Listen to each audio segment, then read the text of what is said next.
Hello and welcome to my channel. I hope you enjoy this story. I'm going to try and upload a new story each day. The Sable Symphony. In the heart of a dimly lit city, shrouded in an eerie fog that clung to the cobblestone streets like a spectral presence, there lived a violinist named Amelia Blackwood. Amelia, an artist known for her unparalleled skill in haunted compositions, sought inspiration in the most unconventional places.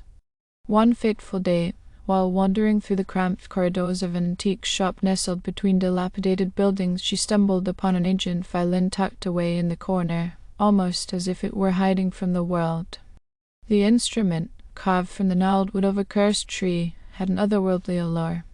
Its varnish seemed to absorb light, and when Amelia ran her fingers along the strings, a haunting resonance filled the air.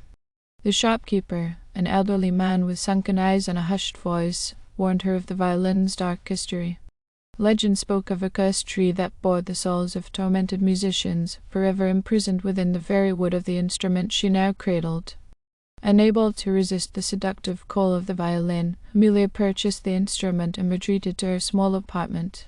As the night fell, she began to play, her bow dancing across the strings like a spider crawling along a delicate web. The haunting melody that emanated from the violin was like a sable symphony, dark and enchanting. As the final notes echoed through her apartment, the world around her seemed to warp and twist. The walls melted away, and she found herself standing in the center of an otherworldly concert hall, its architecture both majestic and grotesque. The air was thick with an oppressive stillness, broken only by the distant whispers of spectral voices. The forgotten musicians, their faces obscured by the shadows, emerged from the darkness. Their instruments materialized from the void, each carrying the weight of a tale untold. As the conductor of this macabre orchestra, Amelia realized that she had become an unwilling participant in a performance that transcended the boundaries between life and death. The music began, a dissonant blend of sorrow and despair. Amelia's bow danced faster and faster, as if possessed by a malevolent force. The spirits, their hollow eyes fixed on her, played with a fervor that echoed their unfulfilled yearnings for recognition and closure. The Sable Symphony consumed her, and the boundary between performer and audience blurred into a nightmarish amalgamation. Amelia tried to stop playing, but the cursed violin had ensnared her soul. The spirits, trapped for centuries, demanded a final performance to break the curse that bound them. As the crescendo reached its peak, the concert hall collapsed into a void of darkness, and Amelia felt herself being pulled into an abyss of swirling shadows. In her apartment, the cursed violin lay silent, its dark magic sated for the moment. The antique shop, now devoid of its mysterious treasure, stood as a silent witness to the spectral symphony that played out beyond the veil of reality. The legend of the cursed tree persisted, whispered in hushed tones by those who dared to explore the mysteries that lingered in the shadows. And so, the Sable Symphony continued its haunting refrain, echoing through the corridors of the forgotten, as Amelia Blackwood became a mere note in the chilling melody of the cursed violin. As Amelia plunged into the abyss, a disorienting whirlwind of shadows enveloped her.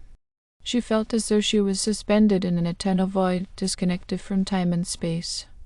Strange, ethereal whispers surrounded her, carrying the lamentations of the trapped musicians. Their voices melded into a cacophony of sorrow and anguish that echoed through the formless abyss.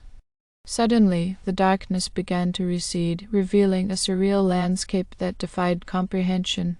Amelia found herself standing in an expansive, moonlit graveyard.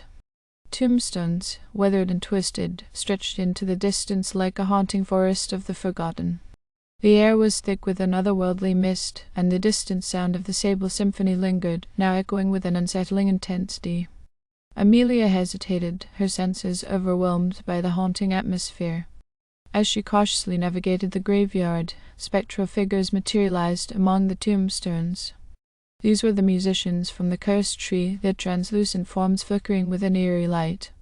Their eyes, hollow and mournful, fixated on Amelia. Each musician bore the wounds of their untimely demise, and their instruments radiated an ethereal glow. The conductor, a phantom with a tattered cloak, approached her. Without uttering a word, he gestured for her to follow. The graveyard seemed to shift and contort with each step, as if reality itself was a tapestry woven by unseen hands. As they reached the heart of the spectral graveyard, a colossal amphitheater emerged, its architecture an amalgamation of Gothic grandeur and otherworldly horror. The conductor ascended a phantom podium, and the musicians arranged themselves with an unspoken understanding. The Sable Symphony was about to reach its climax. Amelia, the unwitting maestro, raised the cursed violin once more. The moment the bow touched the strings, the graveyard transformed into a nightmarish concert hall, its spectral audience peering through the veil between worlds. The music that emanated was beyond description, a fusion of despair and longing, echoing the unfulfilled dreams of those who had met tragic ends. As the symphony reached its zenith, the boundary between the living and the dead blurred further. Shadows coalesced into grotesque phantoms, dancing in macabre celebration. The air itself pulsed with a malevolent energy, amplifying the haunting strains of the cursed violin. Amelia's vision blurred, and she felt the anguish of each trapped soul coursing through her veins. The music became a conduit for their pain, a cathartic release that threatened to consume her entirely. In a desperate attempt to break free, she tried to stop playing, but the cursed violin resisted, its strings vibrating with an otherworldly force. In that moment of despair, a flicker of realization crossed Amelia's mind. The spirit sought release not through her demise, but through the completion of their final symphony. With newfound determination, she embraced the haunting melody, guiding it toward a resolution that transcended the cursed legacy of the violin. The climax of the Sable Symphony echoed through the spectral amphitheater, resonating with a power that surpassed the confines of the cursed instrument. As the last note lingered in the air, the graveyard, the musicians, and the haunting concert hall began to dissolve. The boundary between the worlds wavered, and Amelia found herself back in her apartment, the cursed violin silent in her hands. Exhausted and shaken, Amelia realized that she had become a conduit for the release of tormented souls. The cursed tree's legacy, woven into the very fabric of the violin, had been broken.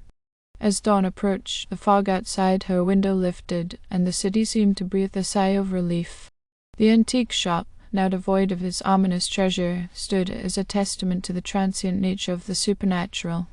The Sable Symphony had come to an end, leaving Amelia with a haunting melody etched into her memory. She couldn't forget the faces of the forgotten musicians, their hollow eyes finding solace in the final chords that had set them free. From that day forward, the cursed violin rested in a locked case, a relic of a nightmarish journey that connected the living and the dead. Amelia, forever changed by the experience, continued to compose haunting melodies, but now with a newfound reverence for the power that lingered in the shadows. The legend of the Sable Symphony would be whispered through the ages, a cautionary tale of the price paid for dancing with the supernatural. Thank you for listening. I hope you enjoyed this story. Please don't forget to like, and even better, like and subscribe. Thank you very much and have a great day.